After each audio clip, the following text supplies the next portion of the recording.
அரிசி ஊற வச்சேங்க, ஊறிடுச்சு. அரை மணி நேரம் ஆகுது இந்த அரிசி ஊற வச்சு. இந்தருங்க,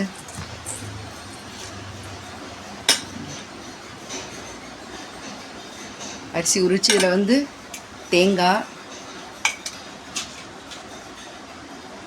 எள்ளு 2 ஸ்பூனு, பொட்டுக்கடலை 2 ஸ்பூனு, வெல்லம் வந்து உங்களுக்கு நிறையா இனிப்பு வேணால் நிறையா போட்டுங்க, உங்களுக்கு தகுந்த மாதிரி வெல்லம் போட்டுங்க, ஏலக்காய் 2.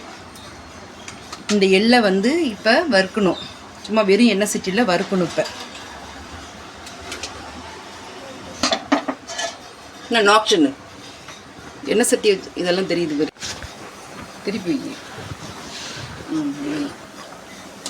இதில் வந்து ஊற வச்ச பச்சரிசியில் எள்ளை வறுத்து போட்டிருக்கோம், பொட்டுக்கல்லையை வறுத்து போட்டிருக்கோம். இப்போ வந்து இந்த தேங்காயையும் வறுத்து போட போகிறோம். வறுத்தாச்சு, இப்போ போட போகிறேன். விட்டுற போகுது என் கை. பரவாயில்ல. இப்போ போட்டாச்சு. அப்புறம் இந்த ஏலக்காய் தட்டி வச்சுருக்கேன், 2 ஏலக்காய் தட்டி வச்சுருக்கு, அதையும் போட்டுக்கலாம். கொஞ்சோண்டு வெல்லம் எடுத்து வச்சுருக்கேன், அதையும் போட்டுக்கலாம்.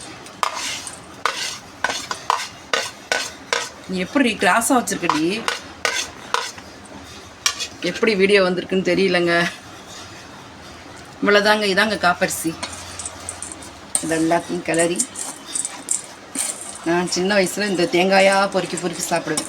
ஏன்னா நெய்யில் போட்டு வறுத்துருப்பாங்களா, அவ்வளோதாங்க. இதாங்க காப்பரிசி. அம்மா இன்னைக்கு தான் நெய்யிலே வறுத்துருக்காங்க, இத்தனைலாம் எண்ணெயிலே வறுத்துருப்பாங்க. சொல்லிட்டாங்க உண்மையை, அப்படிலாம் இல்லைங்க. அவ்வளோதாங்க, இதாங்க காப்பரிசி. சிம்பிளான அவ்வளோதான். சரி, ரெடி. இருங்க, காப்பரிசி ரெடி ஆகிடுச்சுங்க.